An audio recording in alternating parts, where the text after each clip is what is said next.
கர்த்தருடைய வார்த்தைக்குள்ளாய் நாம் கடந்து செல்ல போகிறோம். மத்தேயு 28ஆம் அதிகாரத்தில் நாம் தொடர்ந்து 1 வாசிக்கும் பொழுது, ஓய்வு நாள் முடிந்து வாரத்தின் முதலாம் நாள் விடிந்து வருகையில் மகதலேனா மரியாளும் மற்ற மரியாளும் கல்லறையை பார்க்க வந்தார்கள்.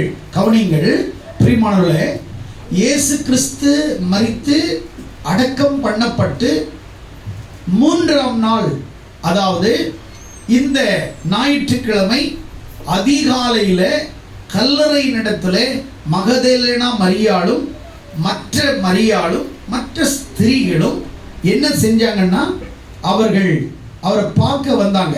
அப்பொழுது பூமி மிகவும் அதிரும்படி கர்த்தருடைய தூதன் வானத்திலிருந்து இறங்கி வந்து வாசலில் இருந்த கல்லை புரட்டி தள்ளி அதன் மேல் உட்கார்ந்தான். அவனுடைய ரூபம் மின்னலை போல, அவனுடைய வஸ்திரம் உறைந்த மழையை போல வெண்மையா இருந்தது. காவலர்கள் அவனுக்கு பயந்ததினால் திடுக்கிட்டு செத்தவர்களை போலானார்கள். தூதன் அந்த ஸ்திரீகளை நோக்கி, நீங்கள் பயப்படாதிருங்கள், சிலுவையில் அறையப்பட்ட இயேசுவை தேடுகிறீர்கள் என்று நான் அறிவேன். அவர் இங்கே இல்லை, தாம் சொன்னபடி உயிர்த்தெழுந்தார். கர்த்தரை வைத்த இடத்தை பாருங்கள். அல்லேலூயா, அல்லேலூயா. சொல்றாரு, அவர் இங்கே இல்லை, அவரை வைத்த இடத்தை வந்து பாருங்கள், அவர் உயிர்த்தெழுந்தார் என்ற செய்தியை தேவ தூதன் ஸ்திரீகளுக்கு சொல்லுகிறதை நாம் பார்க்கிறோம். கவனிங்க, உலகத்துல எத்தனையோ மகான்கள் இருந்தார்கள், எத்தனையோ முனிவர்கள் இருந்தார்கள், ரிஷிகள் இருந்தார்கள், புலவர்கள் இருந்தார்கள், ஏன் கடவுள் என்று சொல்லக்கூடிய மகானை போல வாழ்ந்தவர்கள் மரித்தார்கள். இன்றைக்கு அத்தனை பேருடைய அவர்கள்தான் கடவுள் என்று அவர்களை வணங்கி ஆராதித்து கொண்டு வந்த இந்த பூமியில எத்தனையோ சாமியார்கள் மரித்தார்கள். அவர்களை எல்லாம் இந்த உலகமும் இந்த சமூகமும் கடவுளாக பார்த்தார்கள். ஆனால் அவர்கள் மரித்தும் கூட அவர்களுடைய கல்லறை இன்றைக்கு பூமியில எப்படி வைக்கப்பட்டதோ அதே போல அவர்களுடைய கல்லறை இருக்கிறது. ஆனால் இயேசு கிறிஸ்து இந்த உலகத்திலே வாழ்ந்த பொழுது அவருடைய மரணத்தை ஏற்கனவே முன்குறித்தார். 3 முறை அவர் என்ன செய்கிறார்? 3 முறை தம்முடைய உயிர்த்தெழுதலை குறித்தும் அவர் பேசியிருக்கிறார். மார்க் 8ஆம் அதிகாரம் 31ஆம் வசனம், மார்க் 9ஆம் அதிகாரம் 31ஆம் வசனம், மார்க் 10ஆம் அதிகாரம் 32 34 வசனங்கள். மார்க் 8:31 வாசிங்கள். மார்க் 8ஆம் அதிகாரம் 31வது வசனத்தை வாசிங்கள். வாசிங்க. மனுஷகுமாரன் பாடுகள் பட்டு மூப்பராலும் பிரதான ஆசாரியராலும் வேத பாதகராலும் ஆகாதவன் என்று தள்ளப்பட்டு கொல்லப்பட்டு 3 நாளைக்கு பின்பு உயிர்த்தெழுந்திருக்க வேண்டியது என்று அவர்களுக்கு போதிக்க தொடங்கினார். பாருங்க, தம்முடைய சீஷர்களுக்கு தெளிவா சொல்றாரு. தன்னுடைய மரணத்தை குறித்து, தம்முடைய பாடுகளை குறித்து, தம்முடைய உயிர்த்தெழுதலை குறித்து, அவர் உயிரோடு இருக்கும் பொழுது அவருடைய சீஷர்களிடத்திலே 3 முறை அவருடைய உயிர்த்தெழுதலை குறித்து சொல்லுகிறார், 3 முறை அவருடைய பாடுகளை குறித்து சொல்லுகிறார், 3 முறை அவருடைய சிலுவை குறித்து அவர் சொல்லுகிறார். இந்த உலகத்துல யாருமே நடக்க போகிறதை யாரும் சொன்னது கிடையாது. நடந்ததை சொல்லுகிறார்கள், நடக்க போகிறதை சொல்லவில்லை. ஆனால் இயேசு கிறிஸ்து இந்த உலகத்தில் வந்து அவர் மரிக்க வேண்டும், அவர் பாடுபட வேண்டும், அவர் அடக்கம் பண்ணப்பட வேண்டும், அவர் 3ஆம் நாள் உயிரோடு எழும்ப வேண்டும் என்று இயேசு கிறிஸ்துவே தன்னுடைய மரணத்தை குறித்து, தன் பாடுகளை குறித்து, தான் எப்படி மரிக்க போகிறேன் என்பதை குறித்தும் பழைய ஏற்பாட்டு தீர்க்க தரிசனங்கள் நிறைவேறுவதற்காக எத்தனையோ பழைய ஏற்பாட்டில் ஏசாயாவின் புஸ்தகம், சகரியாவின் புஸ்தகம், ஆதியாகமத்தின் புஸ்தகத்தில் இன்னும் எத்தனையோ இடத்துல இயேசு கிறிஸ்துவனுடைய மரணத்தை குறித்து, அவருடைய உயிர்த்தெழுதலை குறித்து எழுதப்பட்டிருக்கிறது. அப்படியானால் இயேசு கிறிஸ்து தம்முடைய உயிர்த்தெழுதலை குறித்து சீஷர்களுக்கு 3 முறை இந்த இருக்கும்போது போதித்தார். அப்போ இங்க தன்னுடைய மரணத்துக்கு பிறகு என்ன நடக்கும்? உயிர்த்தெழுவார் என்று சொன்னார். 3வது நாள்ல சீஷர்கள் என்ன செய்யறாங்கன்னா, நிறைய பேர் பயந்து ஓடி போய் ஒளிஞ்சிட்டாங்க. காரணம், இயேசு கிறிஸ்து மரிச்சிட்டார், இனி உயிரோடு எழும்புவார் என்னன்னு தெரியாது. ரோமர்கள் நம்மளை பிடிச்சி நம்மளை அடிப்பாங்கன்னு சொல்லிடுறோம். இந்த சீஷர்கள் எல்லாம் வீட்டை பூட்டிட்டு பயந்தாங்கோழி மாதிரி உள்ள உட்காந்துட்டு இருக்கிறாங்க. ஏன்னா எப்படியாவது கண்டுபிடிச்சி நம்மளை அடிச்சிடுவாங்க, நம்மளை கொன்னுடுவாங்கன்னு சொல்லி கதவை பூட்டிட்டு இருக்கிறாங்க. ஆனா அவர் சொன்னபடியே 3வது நாள் அதிகாலையில் ஸ்திரீகள் போய் அவர்கள் தூப வர்க்கங்களை எடுத்துக்கொண்டு அவர்கள் போய் அந்த இடத்துல பார்க்கும்போது ஒரு பெரிய ஆச்சரியம் ஆச்சரியமான ஒரு காரியம் அங்கே நடந்தது. அந்த கல்லறை திறந்திருக்கிறதையும் அந்த கல்லின் மேல் தேவதூதன் வெண்வஸ்திரம் தரித்து கொண்டு மின்னலை போல வெளுக்கக்கூடிய ஒரு வஸ்திரத்தை தரித்து கொண்டு, அவ்வளவு வெண்மையான வஸ்திரத்தை தரித்து கொண்டு அவன் என்ன செய்யறாங்க, உட்கார்ந்துட்டு இருக்கிறான்.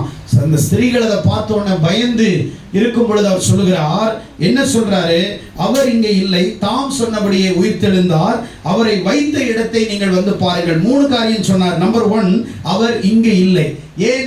அவர் மரணத்தை ஜெயித்தபடினால, பாதாளத்தை ஜெயித்தபடினால, அவர் எல்லாத்தையும் ஜெயித்தபடினால அவர் சொன்னபடியே அவர் இங்கே இல்லை, அவர் உயிர்த்தெழுந்தார், அவரை வைத்த இடத்தை வந்து பாருங்கள் என்று சொன்னார்.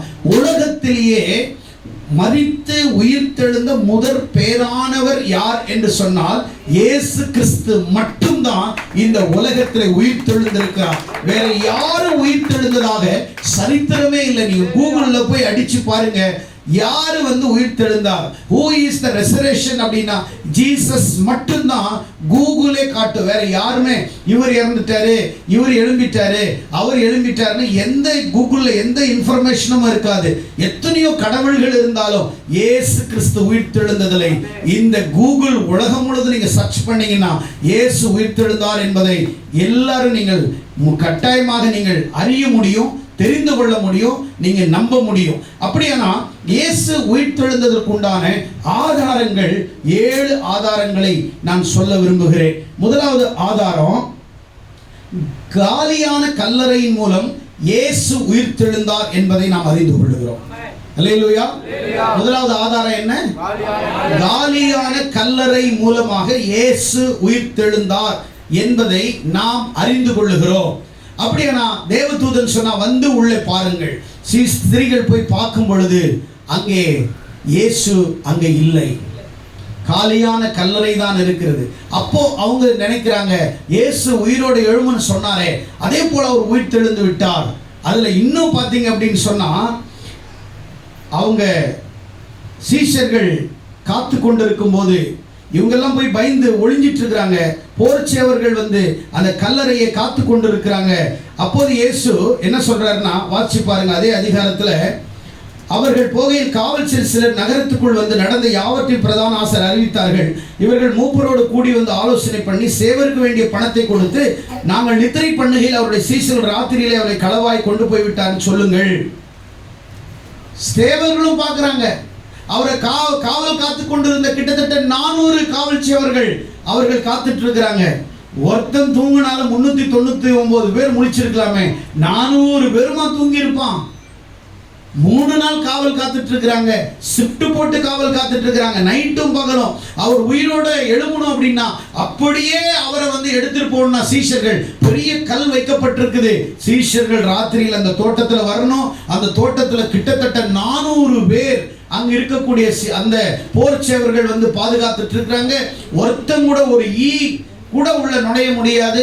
ஆனா அந்த இடத்துல எப்படி சீஷர்கள் போக முடியும்? ஆனா இவங்க சொல்றாங்க, அவர் உயிர்த்தெழுந்ததை பார்த்தாங்க, தேவதூதர்களை பார்த்தாங்க, அவர் உயிர்த்தெழுந்து காட்சி அளித்ததை பார்த்தாங்க.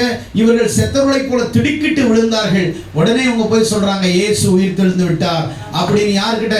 பிரதான ஆசாரியரிடத்துல சொல்லும் பொழுது, ஐயோ அவர் உயிர்த்தெழுந்தார் மட்டும் நீங்க சொல்லாதீங்க, இந்தாங்க உங்களுக்கு தேவையான பணம், நீங்க சொல்லுங்க, அவங்க சீஷர்கள் வந்து நாங்கெல்லாம் தூங்கிட்டு இருக்கும்போது திருட்டுத்தனமா கொண்டு போயிட்டாங்கன்னு நீங்க சொல்லுங்கன்னு சொல்லி கத்து கொடுத்தாங்க. ஆனால் அது கதை, அது நிஜம் அல்ல. ஆனால் இயேசு உயிர்த்தெழுந்தார் என்பது கதை அல்ல, அது நிஜம், அது வரலாறு. ஆமென். எத்தனை பேர் விசுவாசிக்கிறீங்க?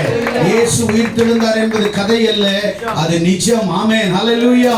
அவருடைய காலியான கல்லறையின் மூலம் இயேசு கிறிஸ்து உயிரோட எழும்பினார் என்பதை நம்மால பார்க்க முடியும். இரண்டாவது காரியம், 500க்கும் மேற்பட்டவர்களுக்கு இயேசு கிறிஸ்து காட்சி அளித்தார். எத்தனையோ பேர் காட்சி. முதல் இயேசப்பா யாருக்கு காட்சி அளித்தார்னா, மகதலேனா மரியாளுக்கு காட்சி அளிக்கிறார். யாருக்கு காட்சி அளிக்கிறார்? மகதலேனா மரியாளுக்கு காட்சி அளிக்கிறார். இரண்டாவது யாருக்கு காட்சி அளிக்கிறார்? சில ஸ்திரீகளுக்கு காட்சி அளிக்கிறார். மூன்றாவது யாருக்கு காட்சி அளிக்கிறார்? சீஷர்களுக்கு காட்சி அளிக்கிறார். நான்காவது யாருக்கு காட்சியளிக்க? எம்மாவூர் போகிற சீஷர்களோடு இயேசு உயிரோடு அவர்களோட காணப்பட்டு அவர்களோடு சம்பாஷித்து போய் கொண்டிருக்கிறார்கள். அதுல ஒரு கிளியோப்பா எனக்கூடிய ஒரு சீஷனோட ஆண்டவர் பேசிட்டு இருக்கிறாரு. என்ன பேசிட்டு இருக்கிறாரு? என்ன நீங்க பேசிக்கிட்டு போறீங்க, யார் காணோம் அப்படின்னும் போது, ஐயோ உங்களுக்கு தெரியாதா, இஸ்ரவேலை ரட்சிக்க வந்த தீர்க்கதரிசியாக இயேசுவை இந்த பாவிங்க அடிச்சு கொன்னு அவங்க போட்டாங்க, ஆனா அவர் உயிர் தெழுந்துட்டாரு. அவர் இன்னைக்கு உயிர் ஒரே கலவரமா இருக்குது ஊர்ல பாத்தீங்கன்னா, அவர் இப்ப காணுமா, திருடிட்டு போயிட்டாங்களாம் அப்படி பேசிட்டு இருக்கும்போது சொன்னாரு, நீங்கள் தீர்க்கதரிசிகள் சொன்ன வார்த்தைகளை விசுவாசிக்க தவறிய மந்த இருதயம் உள்ளவர்களே, இயேசு கிறிஸ்து மரித்து மூன்றாவது நாள் உயிரோடு எழும்ப வேண்டும் என்று அவர் சொன்ன வார்த்தை நிறைவேற வேண்டும் என்று நான் இருக்கும் பொழுதே உங்களுக்கு சொல்லவில்லையா என்று சொல்லி அவர்களுக்கு காட்சி அளிக்கிறார். நாலாவது, ஐந்தாவது சீஷர்களுக்கு, கலிலேயாவில் இருக்கிற சீஷர்களுக்கு 11 பேருக்கு அவர் காட்சி அளிக்கிறார். அப்போ அதுல தோமா இல்லாம போயிடுறாரு, திரும்ப தோமாவுக்கு காட்சி அளிக்கிறாரு. கடைசியாக அப்படி பல பேருக்கு அவர் காட்சி அளிக்கிறாரு. அடுத்தது 500க்கு மேற்பட்டவர்களுக்கு அவர் காட்சி அளிக்கிறார். இந்த உலகத்தில் அவர் பிறந்து கிட்டத்தட்ட 40 நாட்கள் இந்த பூமியில அவர் இருந்து 500க்கு மேற்பட்டவர்களுக்கு அவர் காட்சி அளிக்கிறார். இந்த சீஷர்கள் போய் கலிலேயாவில் மீன் பிடிச்சிட்டு இருக்கிறாங்க. இவர் கடற்கரையில் வந்து நிற்கிறாரு. சீஷர்களுக்கு மீன் கிடைக்கல. காலையில் அவர் சொல்றாரு, என்ன சொல்றாரு, எனக்கு பசிக்குது, ஏதாவது இருக்குதான்னு கேட்கிறாரு. ஆண்டவரே, எதுவுமே எங்க இடத்துல இல்ல, அவ போட்டை நீங்க ஆழத்துல போடுங்கன்றாரு. போட்டை ஆழத்துல போட்ட உடனே 153 பெரிய மீன்களை அவர்கள் பிடித்தார்கள். பிடிச்ச உடனே கண்டுபிடிச்சிட்டாங்க, இவர் வேற யாரும் கிடையாது, இயேசுநாதர்னு தெரிஞ்சு அதுல பேதுரு அப்படியே குதிக்க போறான். ஏன்னா சட்டை இல்லாம கீழே தண்ணியில கடல்ல குதிக்க போறான். ஆண்டவர் அவனை தூக்கி எடுக்கிறாரு. கொண்டு வந்து அந்த மீனை சுட்டு அவர்களுக்கு கொடுக்கிறார். கரி நெருப்பை அவர் உருவாக்கி சுட்டு கொடுக்கிறார். கரி நெருப்பு எதை குறிக்கிறது? அக்னி என்றால் அபிஷேகத்தை குறிக்கிறது. மீன் எதை குறிக்கிறது என்று சொன்னால் ஆத்துமாவை குறிக்கிறது. அப்பொழுதும் அவர் ஆத்துமாவுக்காக ஏங்கி இருந்தார். அபிஷேகத்துக்காக, மக்கள் அபிஷேகத்தில் இருக்க வேண்டும் என்று அவர் காணப்பட்டார். அப்படியானால் எத்தனையோ பேருக்கு ஏசப்பா உயிரோட எழும்பி 40 நாள் அநேகருக்கு காட்சி அளித்ததின் மூலமாக அவர் உயிரோட இருக்கிறார் என்பதை நிரூபித்திருக்கிறார். ஹல்லேலூயா. மூன்றாவது, சொப்பனத்தினாலும் தரிசனத்தினாலும் அவர் காட்சி அளிக்கவில்லை, அவர் சொந்த சரீரத்தில் காட்சி அளித்தார். மூன்றாவது, அவர் உயிரோடு இருக்கிறார் என்பதற்கு என்ன ஆதாரம்? சொப்பனத்துல போய் நான் உயிரோட எழும்பிட்டேன்னு சொல்லல, தரிசனத்துல போய் சொல்லல. நிறைய பேர் புருடா விடுறாங்க பாருங்க, இது என்கிட்ட இப்படி சொப்பனத்துல சொல்லிச்சு அதனால நான் மாறிட்டேன், அப்படி ஆயிட்டேன். அதெல்லாம் கிடையாது. இயேசு சொப்பனத்தின் மூலம் தரிசனத்தின் மூலம் காட்சி அளிக்கல, அவர் சொந்த சரீரத்தின் மூலம் மகதலேனா மரியாளுக்கு காட்சி அளித்தார், சீஷர்களுக்கு காட்சி அளித்தார், அநேகருக்கு காட்சி அளித்தார். ஆகையால் அவர் உயிரோட இருக்கிறார் என்பதை நம்மால உணர முடியும், பார்க்க முடியும். அன்றைக்கு இருந்த அநேக ஜனங்கள் இயேசுவை உயிரோட கண்டார்கள். இயேசு அவர்களுக்கு காட்சியளித்தார், அவர்களோடு பேசினார், அவர்களோடு சம்பாஷித்தார், அவர்களோடு இடைப்பட்டார். அவர்களுக்கு பிறகு கூட அற்புதங்களை செய்தார். மீன்களை திரளாய் பிடிக்க ஆண்டவர் அவர்களுக்கு உதவி செய்தார். அப்படியானால் இயேசு இந்த உலகத்துல கிட்டத்தட்ட 40 நாட்கள் இருந்து அநேகருக்கு காட்சி அளித்தார். லூக்கா 24ஆம் அதிகாரம் 36 இருந்து 39 வசனங்கள் வரைக்கும் நீங்க வாசிச்சீங்கன்னா அங்க தெளிவா இருக்குது. லூக்கா 24ஆம் அதிகாரம் 36வது வசனத்திலிருந்து வாசிங்க. இவைகளை குறித்து பேசிக் கொண்டிருக்கையில் இயேசு தாமே அவர்கள் நடுவிலே நின்று சமாதானம் என்றார். அவர்கள் கலங்கி பயந்து ஒரு ஆவியை காண்கிறதாக நினைத்தார்கள். அவர்களை நோக்கி, ஏன் கலங்குகிறீர்கள்? உங்கள் சந்தேகம், உங்களுடைய இருதயத்தில் சந்தேகம் எழும்புகிறது என்ன? நான் தான் அறியும் என்று என் கைகளையும் கால்களையும் பாருங்கள் என்று உயிர்த்தெழுந்த பிறகு கூட இயேசு கிறிஸ்து சீஷர்கள் பயந்து பூட்டின வீட்டுக்குள்ள பயந்து போய் நடுங்கி போயிருக்கும் பொழுது பூட்டின அறைக்குள்ள இயேசு கடந்து வந்தார். அதற்கு முன்னாடி அவர் பூமியில வாழும்போது எப்பவுமே அவர் மறைந்து செயல்படவில்லை. இப்பொழுது அவர் ஆவியில இருக்கிறபடினாலே அவர் எந்த வீட்டுக்குள்ள வர அவரால் முடியும், எந்த பூட்டின அறைக்குள்ளேயும் அவரால் வர முடியும். உங்களை காப்பாற்றுவதற்கு எங்க உங்களை பூட்டினாலும் அவர் எந்த இடத்திலும் வந்து உங்களை காப்பாற்ற வல்லமை உள்ளவராக இருக்கிறார். ஆகையால் தான் அவர் ஆவியா இருக்கிறார். அவரை தொழுது கொள்ளுகிறவர்கள் ஆவியோடும் உண்மையோடும் அவரை தொழுது கொள்ள வேண்டும். இப்ப அவர் தேவாதி தேவனாய் இருக்கிறார், ராஜாதி ராஜனாய் இருக்கிறார். இப்ப பூட்டின அறைக்குள்ள வந்து சீஷர்களை திடப்படுத்துகிறார். பயப்படாதிருங்கள், கலங்காதிருங்கள், விசுவாசமாயிருங்கள், நான் தான் என்பதை நீங்கள் பார்க்க வேண்டுமானால் இதோ என்னுடைய கைகளிலே ஆணி அடிக்கப்பட்ட காயங்கள் இருக்குது, என் கால்களிலும் என் ஈற்றிலும் இருக்கிறது. நமக்காக உயிர்த்தெழுந்த இயேசுவின் சரீரத்திலே இன்றைக்கும் காயங்கள் இருந்து கொண்டிருக்கிறது. இன்றைக்கும் காயங்களோடு அவர் இருக்கிறார். ஹல்லேலூயா. இந்த காயங்களை காண்பிக்கிறார். இதோ உங்களுக்காக நான் சிலுவையில் மரித்த காயங்களை தொட்டு பாருங்கள். தோமாவினிடத்திலே சொன்னார், உன்னுடைய விரலை என்னுடைய விலாவிலே, என்னுடைய கையின் ஓட்டையிலே உன்னுடைய விரலை விட்டு நீ பார், அதுக்கப்புறம் நீ விசுவாசி என்று சொன்னார். தோமாவை பார்த்து சொன்னார், நீங்கள் கண்டு விசுவாசிக்கிறவனை பார்க்கிலும் காணாமல் விசுவாசிக்கிறவர்கள் பாக்கியவான்கள் என்று சொன்னார்கள். அல்லேலூயா, அல்லேலூயா. அடுத்தது நாலாவது என்னவென்றால், இயேசு உயிர்த்தெழுந்தார் என்பது கதை அல்ல, அது வரலாறு. நாலாவது என்ன? அது கதை அல்ல, அது வரலாறு. ஏன் வரலாறு என்று சொல்லுகிறோம்? கிமு கிபி, கிறிஸ்துவுக்கு முன் கிறிஸ்துவுக்கு பின். அப்படியானால் எல்லாரும் இயேசுவின் உயிர்த்தெழுதலை இந்த உலகம் ஏத்துக்கிச்சு, நம்புது, நம்பிதான் ஆக வேண்டும். ஏனென்றால் நீங்கள் ஏடிபிசி இல்லாமல் நீங்க நெட்ல எந்த இன்ஃபர்மேஷனையும் உங்களால பார்க்க முடியாது. கிமு கிபி இல்லாம எந்த இன்ஃபர்மேஷனையும் நீங்க பார்க்க முடியாது. கிறிஸ்துவுக்கு முன் அப்படின்னு வரலாற்றை இரண்டாக பிரிக்கிறார்.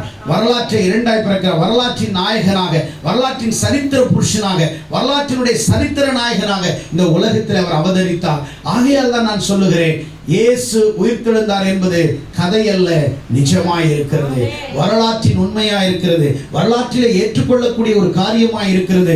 ஆகையால் நான்காவது உங்களுக்கு நான் சொல்ல வேண்டிய கருத்து எதுவென்று சொன்னால், இயேசு உயிர்த்தெழுந்தார் என்பது கதை அல்ல. இவங்க விட்டாங்க பாருங்க, பணத்தை வாங்கிட்டு இயேசு உயிர்த்தெழவில்லைன்னு இவங்க கதை விட்டாங்க பாருங்க. ஏன்னா தெரியும் இது மாதிரிலாம் செய்வாங்கன்னு தெரியும், அதனால இவங்க பணத்தை வாங்கிக்கிட்டு என்ன செய்யறாங்க, இயேசு உயிரோட எழும்பல, நாங்க தூங்கிட்டு இருக்கும் பொழுது சீஷர்கள் திருட்டுத்தனமா கூட்டு போயிட்டாங்க. கட்டாயமாகவே நம்புற மாதிரி இல்லை. ஒருத்தர் ரெண்டு பேர் இருந்தா சொல்லலாம். அந்த தோட்டமே ஒரு சிறிய தோட்டம். நான் போயிருக்கிறேன், இயேசு கிறிஸ்து உயிர்த்தெழுந்த அந்த கல்லறைக்கு நிறைய முறை நான் போயிருக்கிறேன், 4-5 முறை நான் போயிருக்கிறேன். அந்த தோட்டத்துக்குள்ள போன ஒரு பெரிய ஒரு ஏக்கர் கணக்கில் கிடையாது, ஒரு சிறிய தோட்டம். அந்த தோட்டத்துல அன்னைக்கே ஜபாலய தலைவர்கள் அவங்க வச்சிருந்த 400 சேவர்களை உள்ள வச்சுனா ஜேன்னு இருந்திருக்கும். இடம் ஒரு ஈ கூட உள்ள நுழையாது. அப்படிப்பட்ட நேரத்தில் இயேசுவின் சரீரத்தை 3 நாட்களுக்கு பிறகு நாற்றம் எடுத்த நிலையில எப்படி தூக்கிட்டு போக முடியும்? அப்படியே தூக்கிட்டு போனாலும் சீஷர்கள் தூங்கி அந்த போர்ச்சர் தூங்கிட்டே இருந்தாலும் நாற்றம் எடுத்த சரீரத்தை தூக்கிட்டு போகும்போது எவ்வளவு நாரி இருக்கும், எழும்பி இருப்பாங்க மாட்டாங்களா? எவ்வளவு பேர் யாரா இந்த நாத்தத்தை இந்த இடத்துல பார்க்கறோம்னு சொல்லி எஞ்சி அவங்க கண்டுபிடிச்சிருக்க மாட்டாங்களா? அப்போ அவங்க பணத்தை பெற்றுக்கொண்டு அவர் களவா எடுத்துக்கொண்டு போனார்கள் என்று சொன்ன கதை, அது கதை தான் விட்டுருக்கிறாங்க, அது நிஜம் அல்ல. ஆனால் நிஜம் எது என்பது அது கதை அல்ல, அது வரலாறு. ஆமென். இயேசு உயிர்த்தெழுந்தார் என்பது வரலாறு. ஐந்தாவது, இயேசு உயிர்த்தெழுந்தார் என்பதற்கு ஆதாரம் 40 நாட்கள் இந்த பூமியிலே அவர் உயிரோடு இருந்து ஜனங்களுக்கு தன்னை வெளிப்படுத்தி, பிறகும் எத்தனையோ காரியங்களை ஜனங்களுக்கு செய்து தன்னை வெளிப்படுத்தி கொண்டே இருந்தார். இன்றைக்கும் இயேசு உயிர்த்தெழவிட்டால் நம்முடைய விசுவாசம், நம்பிக்கை வீணாய் போயிருக்கும். அதனால 40 நாட்கள். அடுத்ததாக ஆறாவது, அவர் உயிர்த்தெழுந்தார் என்பதற்கு ஆதாரம் எதுவென்றால் எடுத்து வாசிங்கள். மத்தேயுவின் புஸ்தகம், அப்போஸ்தலரின் புஸ்தகம் 1ஆம் அதிகாரம் 9 நீங்கள் வாசிங்கள். இவைகளை அவர் சொன்ன பின்பு அவர்கள் பார்த்து கொண்டிருக்கையில் உயிரை எடுத்துக்கொள்ளப்பட்டார். அவர்கள் கண்களுக்கு மறைவாக ஒரு மேகம் அவரை எடுத்துக்கொண்டது. அவர் போகிற போது அவர்கள் வானத்தை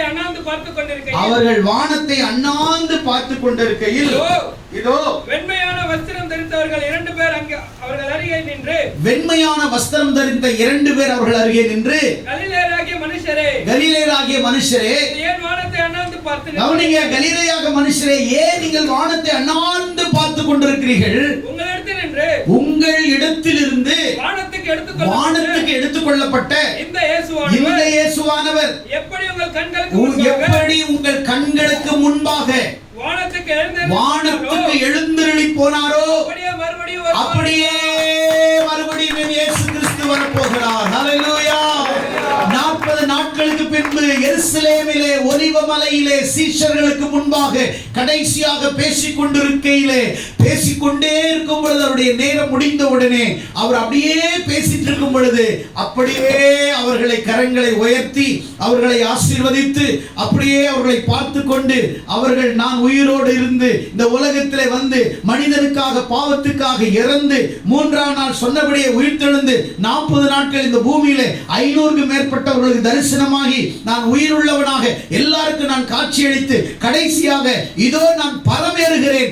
எங்கிருந்து நான் வந்தேன் என்றால் பரத்திலிருந்து வந்தேன். திரும்ப என் வேலையை முடித்துவிட்டு மறுபடியும் என் பிதாவினிடத்தில் பரத்திற்கு போக நான் ஜெயித்தவனாக, மரணத்தை ஜெயித்தவனாக, பாதாளத்தை ஜெயித்தவனாக, பாதாளத்தை வென்றவனாக, இந்த உலகத்தை ஜெயித்தவனாக, சிலுவையை ஜெயித்தவனாக இந்த உலகத்தை விட்டு நான் பரமேறி கொண்டிருக்கிறேன். எங்கே போகிறேன் என்றால் 33 ஆண்டுகள் கழித்து என் பிதாவினுடைய வீட்டுக்கு நான் போகிறேன். என் பிதாவினிடத்தில் போகிறேன். என் வேலையை முடித்துவிட்டு மகிழ்ச்சியோடு போகிறேன் என்று அவளை ஆசீர்வதித்து கரங்களை உயர்த்தி அவளை ஆசீர்வதித்து போய் கொண்டிருக்கும் பொழுது எல்லா சீஷர்களும் அவரை பார்த்து புலம்பி அழுது கொண்டிருந்த பொழுது 2 வெண்வஸ்திரம் தரித்த தேவ தூதர்கள் இறங்கி வந்து கலிலேயராகிய மனுஷரே ஏன் வானத்தை அண்ணாந்து பார்த்து கொண்டிருக்கிறீர்கள், ஆழ்ந்து பார்த்து கொண்டிருக்கிறீர்கள்? இந்த இயேசுவானவர் உங்களுக்கு முன்பாக எப்படி உயிரோடு எழுந்தருளி போனாரோ அப்படியே மறுபடியும் அவர் வரப்போகிறார். ஹல்லேலூயா.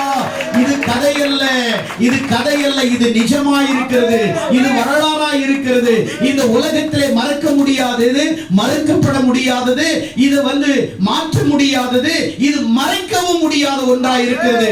ஏனென்றால் அருள்நாதர் இயேசு பரமேறும் பொழுது எல்லாரையும் பார்த்து ஆசீர்வதித்து கடந்து போனார். சீஷர்கள் அவளை பார்த்து ஏங்கிக் கொண்டிருந்த பொழுது இயேசு எப்படி போனாரோ அப்படியே வரப்போகிறார் என்று சொல்லி அவளை பார்த்து என்ன செய்கிறார்? போகும் பொழுது சும்மா போகல. அவர் போகும் பொழுது சொன்னார், 7வது ஒரு காரியத்தை சொன்னார். நான் போகிறேன், நான் போன பிறகு உங்களை பலப்படுத்துவதற்கு நான் ஒரு தேற்றரவாளரை அனுப்புகிறேன், பரிசுத்த ஆவியை உங்களுக்கு அனுப்புகிறேன். நீங்கள் எருசலேமை விட்டு போகாமல் எருசலேமை காத்து கொண்டிருங்கள் என்று சொன்னார். 120 சீஷர்கள் மார்க்குவினுடைய வீட்டிலே, மேல் மாடி வீட்டிலே அவர்கள் கூடி ஜெபித்துக் கொண்டிருந்த பொழுது 50வது நாளிலே, பெந்தகோஸ்து நாளிலே பரிசுத்த ஆவியானவர் பலமாய் ஊற்றப்படுகிறார். அபிஷேகம் ஊற்றப்படுகிறது. 50வது நாளிலே பரிசுத்த ஆவியானவர் வானத்திலிருந்து இங்கே பூமியிலே மனிதர் மீது பொழிந்தருளப்பட்டார். அவருடைய வல்லமை, அபிஷேகம் அவர்கள் கண்களுக்கு தெரியாத ஒரு அபிஷேகம் உங்களை ஆளுகை செய்கிறது. ஒரு வல்லமை உங்களை ஆளுகை செய்கிறது. உங்கள் கண்களுக்கு தெரியாத ஒரு அனாயிண்டிங் உங்கள் மேல் இறங்குகிறது. அந்த அபிஷேகத்தினாலே 120 பேர் அவர்கள் அபிஷேகத்தில் நிரம்பி பரிசுத்த ஆவியின் அபிஷேகத்தை பெற்றுக் கொண்டார்கள். காரணம் என்னவென்றால் இயேசு உயிர்த்தெழுந்ததற்கு ஆதாரங்கள் இன்னும் என்னாலே அடுக்கிக் கொண்டே போகலாம். ஆனால் இயேசு 7வது அவருடைய அபிஷேகத்தை இந்த உலகத்தின் மீது, ஜனங்கள் மீது பொழிந்தருளினார். இன்றைக்கு அவர் உயிர்த்தெழவில்லை என்றால், அவர் மரிக்கவில்லை என்றால், அது பொய்யா இருக்குமானால், அது கட்டுக்கதையா இருக்குமானால், இன்றைக்கு சபைகளிலே நீங்கள் அமர்ந்து கொண்டு சத்தியத்தை கேட்டுக் கொண்டிருக்கிற உங்கள் வாழ்க்கையிலே இன்றைக்கு நீங்கள் விடுதலை எப்படி பெற்றீர்கள்? வசனத்தின் மூலமாய் பெற்றீர்கள், அபிஷேகத்தின் மூலமாய் ரட்சிக்கப்பட்டீர்கள், தேவனுடைய வார்த்தையின் மூலமாய் பெற்றீர்கள். இந்த வார்த்தை உங்களை மாற்றியது, இந்த வசனம் உங்களை மாற்றியது, உங்களை ரட்சித்தது, உங்களை கிருபையாய் ரட்சித்தது, உங்களுடைய பாவங்களை கழுவியது, உங்களுடைய நோய்களை கழுவியது. உங்கள் வாழ்க்கையில் அற்புதங்களை பார்த்தீர்கள், உங்களுடைய வாழ்க்கையில் அதிசயங்களை பார்த்தீர்கள். எப்படி என்று சொன்னால் இயேசு கிறிஸ்துவின் வார்த்தையினால் உங்களை விடுதலை, இயேசு கிறிஸ்துவின் வார்த்தை உங்களை ரட்சித்தது, இயேசு கிறிஸ்து உங்களை ரட்சித்தவராய் இருக்கிறார். ஆகையால் அவர் உயிர்த்தெழுந்தது உண்மை, அவர் மரித்தது உண்மை, அவர் எழும்பினது உண்மை, அவர் பரலோகத்துக்கு போனது உண்மை. மீண்டுமாய் என்னை உன்னையும் அழைக்க அவர் மத்திய ஆகாயத்திலே ஆயிரக்கணக்கான தூதர்களோடு அவர் இந்த பூமியிலே வரப்போகிறார். எக்காலம் தொனிக்கோ, எக்காலம் தொனிக்கோ, அப்பொழுது மரித்தவர்கள் எழும்ப போகிறார்கள். அந்த சத்தத்தை கேட்கிற நாமளும் உயிரோடு எழும்ப போகிறோம். இந்த உலகத்தில் இயேசு மரித்தது உண்மை, அவர் உயிரோடு எழும்பினது உண்மை, 40 நாள் காட்சி அளித்தது உண்மை. அவர் தரிசனத்தில் அல்ல, சொப்பனத்தில் அல்ல, தன் சொந்த சரீரத்திலே காட்சி அளித்தார். தன் சொந்த சரீரத்திலே காட்சி அளித்தார்.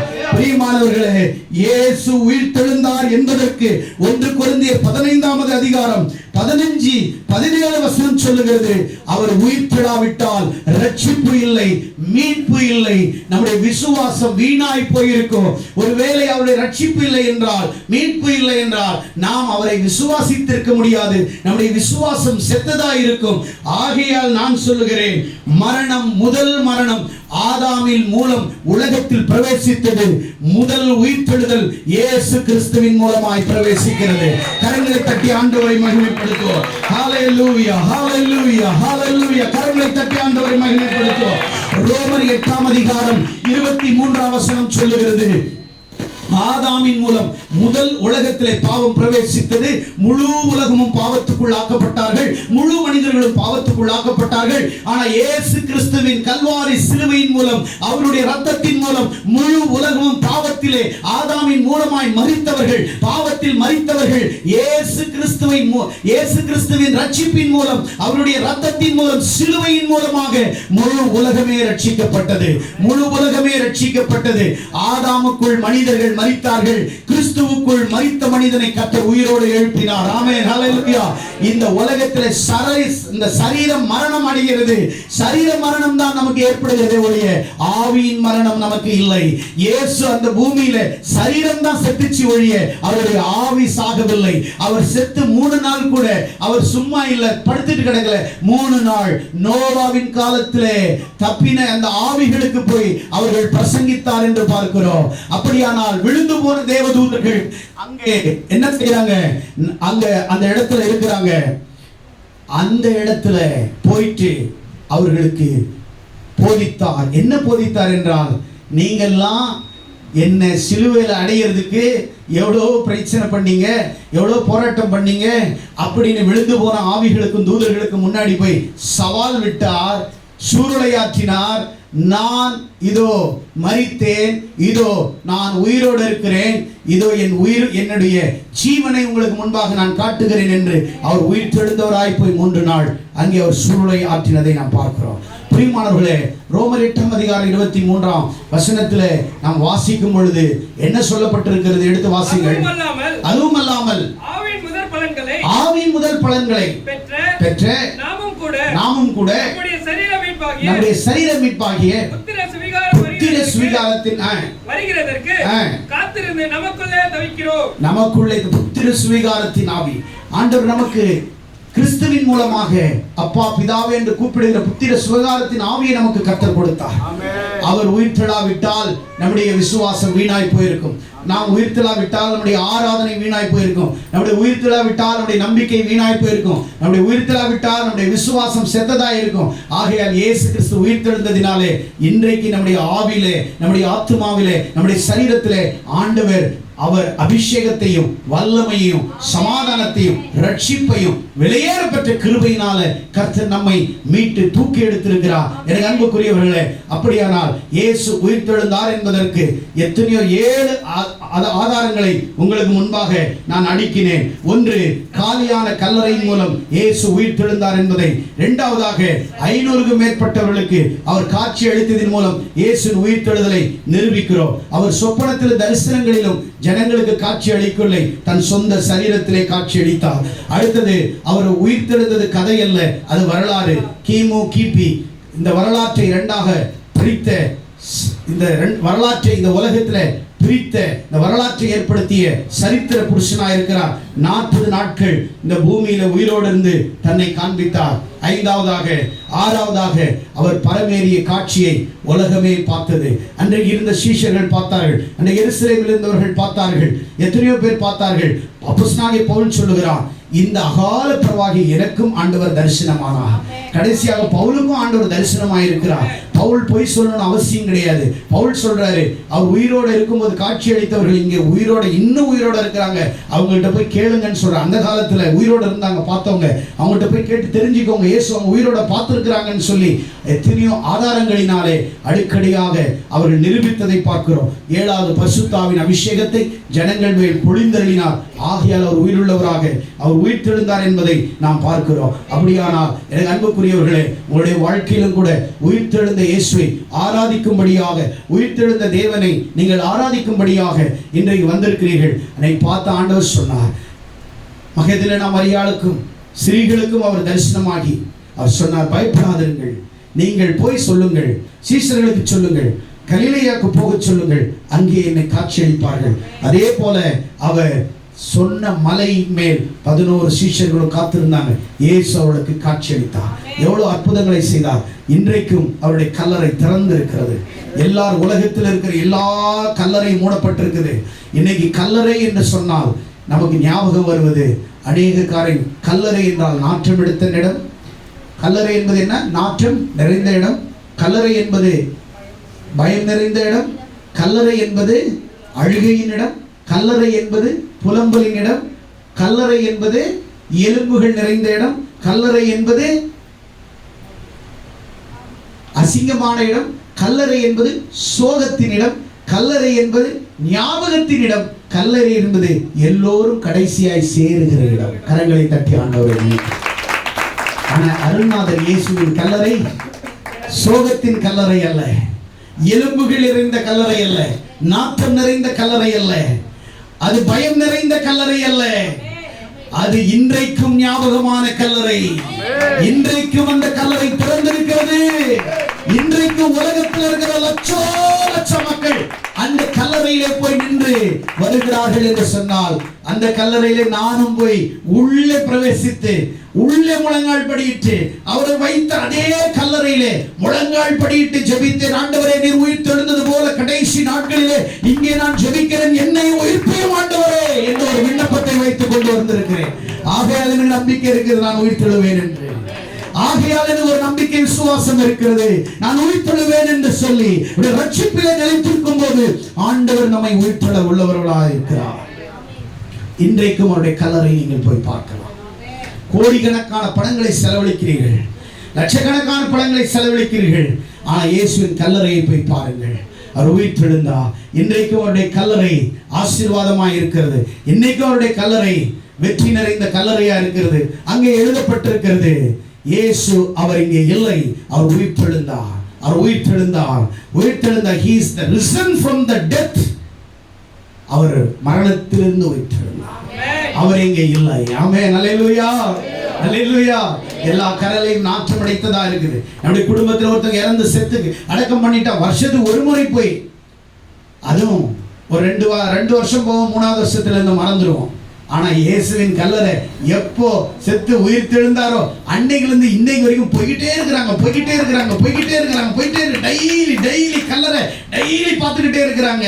செத்தவங்களுடைய கல்லறை எப்படி பார்க்க முடியும்? டெய்லி லட்சக்கணக்கானவங்க டிக்கெட் வாங்கிட்டு லைன்ல நின்று பார்க்கறாங்க. ஒரு நாள் இல்ல, ஒரு வருஷம் அல்ல, 2000 வருஷமும் பார்த்து கொண்டிருக்கிற ஒரே கல்லறை இயேசுவின் கல்லறை. 2000 வருஷம் ஜனங்கள் சாரசாரையா மந்தையா போய் பார்க்கறாங்கன்னா அது உலகத்தில் இயேசுவின் கல்லறை மட்டுமே. இயேசுவின் கல்லறை மட்டுமே.